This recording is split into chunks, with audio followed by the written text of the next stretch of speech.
कोज discuss करते हैं, यानी कि जो डायरिया होता है जिसको हम लूज मोशन भी बोलते हैं, उसका क्या कारण है, किन किन कारणों से डायरिया होता है। तो देखिए, वायरस की वजह से डायरिया हो सकता है, बैक्टीरिया की वजह से हो सकता है, प्रोटोजोआ की वजह से हो सकता है, किसी व्यक्ति ने एंटीबायोटिक ली है तो उस एंटीबायोटिक का साइड इफेक्ट डायरिया हो सकता है। ठीक है। लैक्टोज इंटॉलरेंस, अगर किसी पेशेंट को लैक्टोज इंटॉलरेंस की शिकायत है, यानी कि लैक्टोज इंटॉलरेंस के अंदर क्या होता है, उस पेशेंट को दूध नहीं पचता है, जिसको लैक्टोज इंटॉलरेंस है, तो दूध ना पचने की वजह से भी डायरिया हो सकता है, तो ये भी एक रीज़न है। तो बाकी मैं लैक्टोज इंटॉलरेंस पे एक डिटेल वीडियो भी आगे लेके आऊँगा कि होता क्या है और इसका क्या ट्रीटमेंट है। ठीक है। नेक्स्ट है ओवर ईटिंग, अगर किसी व्यक्ति ने ज़्यादा खा लिया है, ठीक है, ओवर ईटिंग कर ली है, तो उसको भी डायरिया हो सकता है। ज़्यादा अल्कोहल कंजप्शन कर लिया है, उस वजह से भी डायरिया हो सकता है। तो बहुत सारे कोज होते हैं डायरिया के। ठीक है। अब देखिए, अगर कोई पेशेंट है जिसको डायरिया हुआ है और उसको अगर वायरल कोज है, तो उसको कोई भी एंटीबायोटिक नहीं दी जाती है। ठीक है। वायरल कोज में कोई भी एंटीबायोटिक नहीं दी जाती है। अगर वायरल कोज की वजह से डायरिया हुआ है तो वो अपने आप ठीक हो जाता है।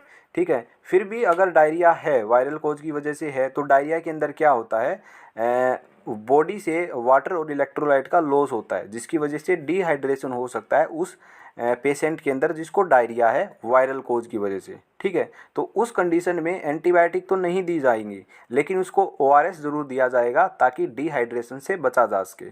ठीक है। तो उस पेशेंट को कोई भी हो वो, चाहे वो बैक्टीरियल कोज हो चाहे प्रोटोजोअल कोज हो, जिस भी व्यक्ति को डायरिया है तो उसको सबसे पहला तो यही ट्रीटमेंट है कि उसको ओआरएस देते रहो लगातार, ताकि उसकी बॉडी में डिहाइड्रेशन ना हो। ठीक है।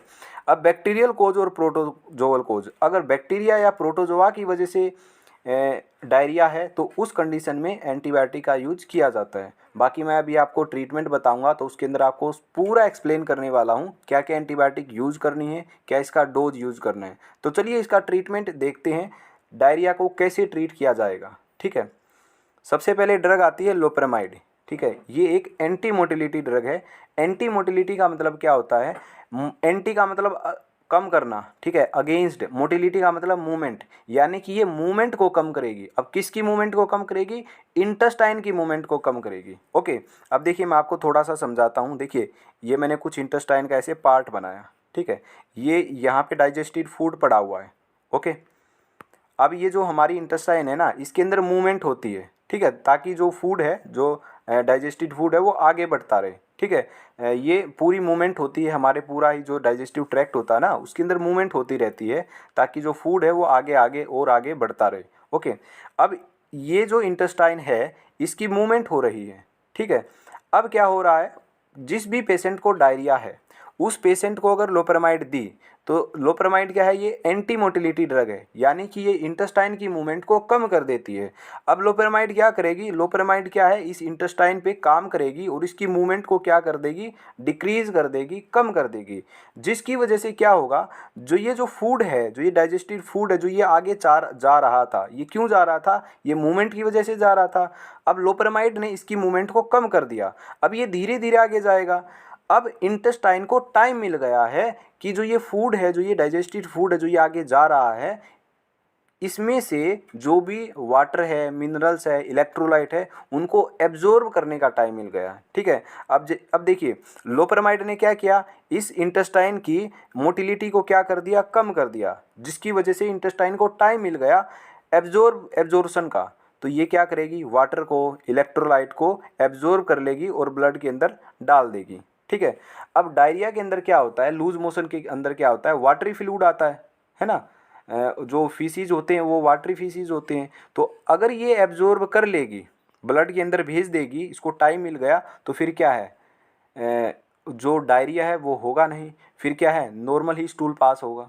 ठीक है। तो इस तरीके से जो ये लोपेरामाइड है ये काम करती है। आई थिंक आपको ये समझ आया होगा। ठीक है। तो लोपेरामाइड क्या है, एंटी मोटिलिटी ड्रग है जो कि इंटेस्टाइन की मूवमेंट को कम कर देती है ताकि इंटेस्टाइन को एब्जॉर्प्शन का टाइम मिल सके। अगर इंटेस्टाइन एब्जॉर्ब कर लेगी इलेक्ट्रोलाइट्स को और वाटर को, तो जो डाइजेस्टेड फूड है आगे जो स्टूल में कन्वर्ट होगा वो वाटरी नहीं आएगा, वो फिर नॉर्मल आएगा। तो इस तरीके से जो लोपेरामाइड है वो डायरिया को ठीक करती है।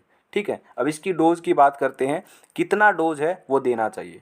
डोज देखिए 6 साल से नीचे कोई भी बच्चा है उसके अंदर तो ये कॉन्ट्रा इंडिकेटेड है, यानी कि 6 साल से नीचे का कोई भी बच्चा है उसको लोपेरामाइड नहीं दी जाती है। ठीक है, अब बात करते हैं आगे। 6 से अगर 12 साल के बीच में कोई बच्चा है, ठीक है, जिसकी उम्र 6 साल से 12 साल के बीच में है, तो उसकी डोज है 2 mg।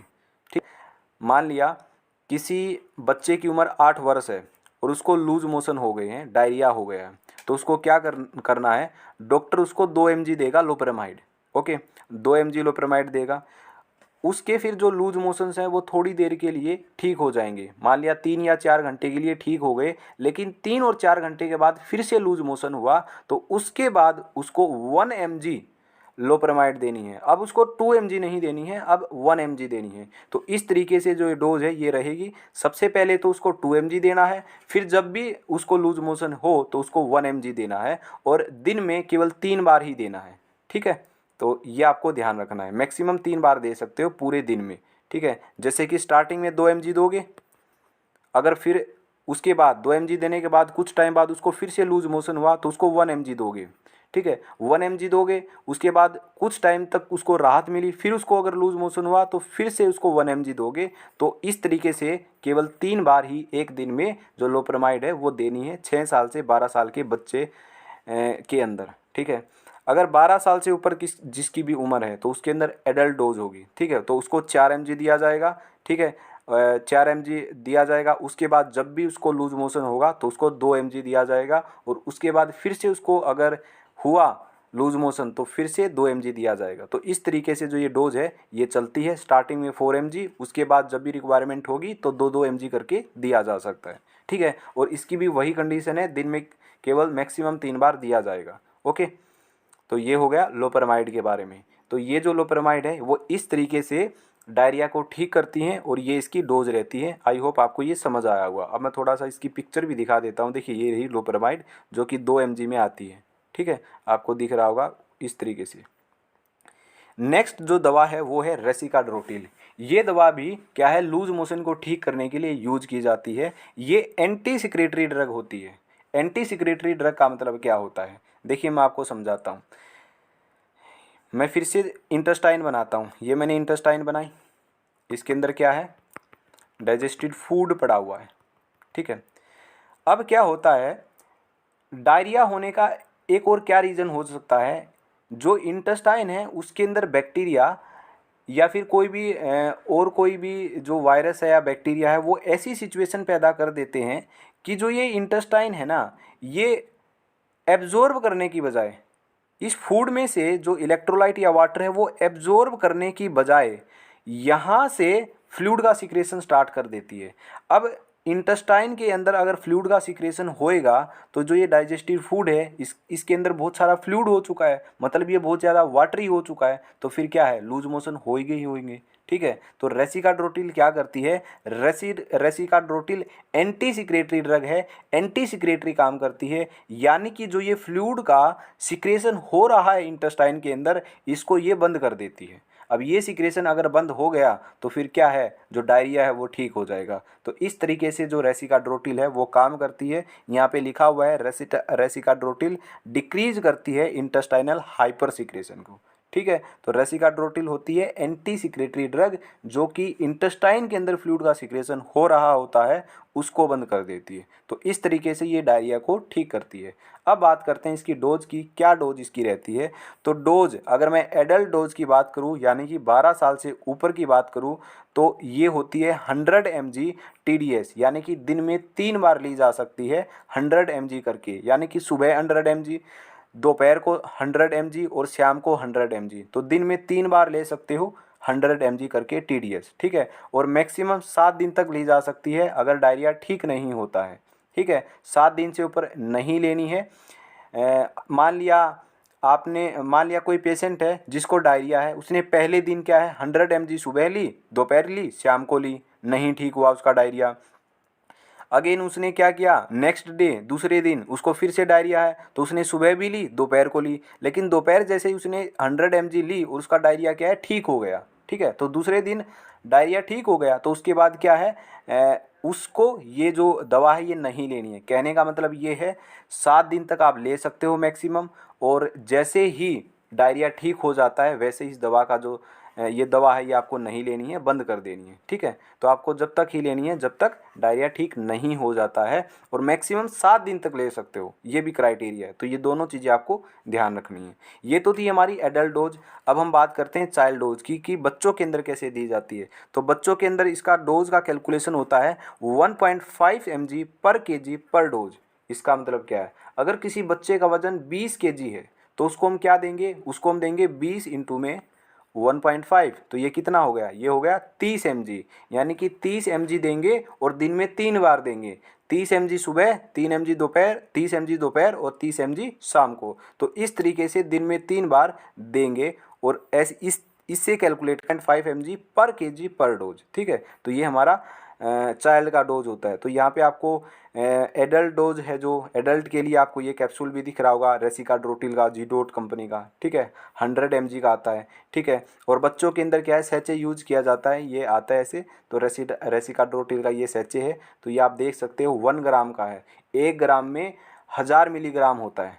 ठीक है, 1000 मिलीग्राम। अगर आप बच्चे को 1 ग्राम दे रहे हो, यानी कि आप उसको 1000 मिलीग्राम दे रहे हो। लेकिन हमको डोज जो है वो इस तरीके से कैलकुलेट करनी है। सबसे पहले बच्चे का वजन देखना है, कितना कितना है। मान लिया बच्चे का वजन कितना है, बच्चे का वजन है 10 kg, तो उसको 15 mg देंगे।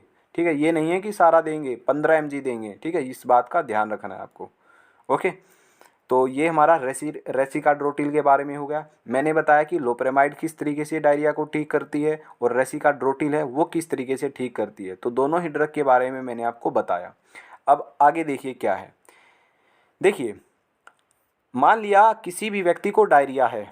ठीक है, केवल डायरिया है, केवल लूज मोशन है, ना तो डायरिया के साथ ब्लड, ना फिर उसको फीवर है। ठीक है, तो आप लोपेरामाइड और रेसिकाड्रोटिल का यूज कर सकते हो, कोई दिक्कत वाली बात नहीं है। लेकिन जिस भी व्यक्ति को लूज मोशन है, यानी कि डायरिया है, डायरिया के साथ उसको ब्लड आ रहा है, ठीक है, या फिर दूसरी कंडीशन क्या हो सकती है, डायरिया है और उसको साथ में फीवर भी है।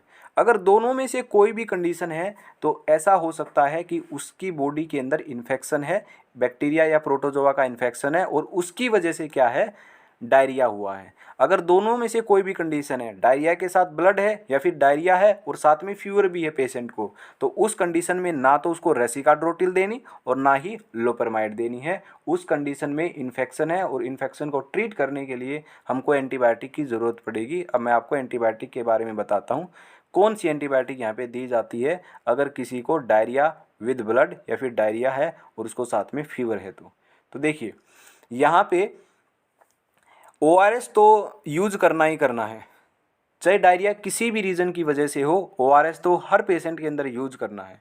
ठीक है, जिससे होगा क्या, ORS डिहाइड्रेशन से बचाएगा। ठीक है, ORS का काम डिहाइड्रेशन से बचाना है, जो भी इलेक्ट्रोलाइट या वाटर का लॉस हुआ है उसको मेंटेन करेगा ये। ठीक है, तो ORS तो कंटिन्यू पिलाना ही पिलाना है, चाहे वो कैसा भी पेशेंट हो। ठीक है, किसी भी रीजन से उसको डायरिया हुआ हो। ठीक है, अगर इन्फेक्शन है बैक्टीरिया या प्रोटोजोआ का, देखिए या तो बैक्टीरिया का इन्फेक्शन हो सकता है या प्रोटोजोआ का इन्फेक्शन हो सकता है, या फिर बैक्टीरिया और प्रोटोजोआ दोनों का इन्फेक्शन हो सकता है। अगर दोनों का इन्फेक्शन है उसको मिक्स्ड इन्फेक्शन बोलते हैं, और उसके लिए दवा यूज की जाती है ओफ्लोक्स OZ या फिर नोरफ्लोक्स TZ। दोनों में से कोई भी एक दी जाती है, या तो ये दी जाती है या फिर ये दी जाती है। ठीक है, मैं आपके लिए यहाँ पे पिक्चर भी लेके आया हूँ, देखिए आपको दिख रहा होगा, ये है हमारी ओफ्लोक्स OZ, जिसके अंदर 2 साल्ट हैं, पहला है ओरिंडाजोल, दूसरा है ओफ्लोक्सासिन। यहाँ पे ओफ्लोक्स का मतलब ओफ्लोक्सासिन और OZ का मतलब ओरिंडाजोल है। तो ये जो दोनों ही कॉम्बिनेशन की दवा है ओफ्लोक्स OZ, ये दे सकते हो, या फिर अगर ये नहीं अवेलेबल है तो या फिर ये दे सकते हो नोरफ्लोक्स TZ, जिसके अंदर है नोरफ्लोक्सासिन और टिंडाजोल, और साथ में ये लैक्टिक एसिड बेसिलस है, ये भी डायरिया के अंदर दिया जाता है। ज़्यादातर बच्चों के अंदर ये यूज़ होता है, बट ये ले सकते हो आप, कोई दिक्कत वाली बात नहीं है, ये बेनिफिशियल ही होता है। ठीक है, लैक्टिक एसिड बेसिलस। ओके, तो नोरफ्लोक्स जो TZ है, या तो ये दवा ले सकते हो या फिर ये दवा ले सकते हो, दोनों नहीं लेनी है साथ में, या तो ये लो या ये लो, एक लेनी है। ठीक है, तो बैक्टीरिया प्रोटोजोल की वजह से जो डायरिया है उसको ठीक करने के लिए इन एंटीबायोटिक्स का यूज किया जाता है। तो ये थी आज की हमारी वीडियो, जिसके अंदर हमने डायरिया का कोज समझा और डायरिया का ट्रीटमेंट समझा और पूरा मैकेनिज्म समझा कि किन किन रीज़न से डायरिया हो सकता है। ठीक है, पूरा हमने समझा कि लोपेरामाइड काम किस तरीके से करती है, कब एंटीबायोटिक यूज़ करनी है, कब नहीं करनी है। तो पूरा कॉन्सेप्ट मैंने आपको क्लियर कर दिया है। आई होप आपको ये समझ आया होगा। तो आज की वीडियो में इतना ही, तो मिलते हैं नेक्स्ट वीडियो के अंदर।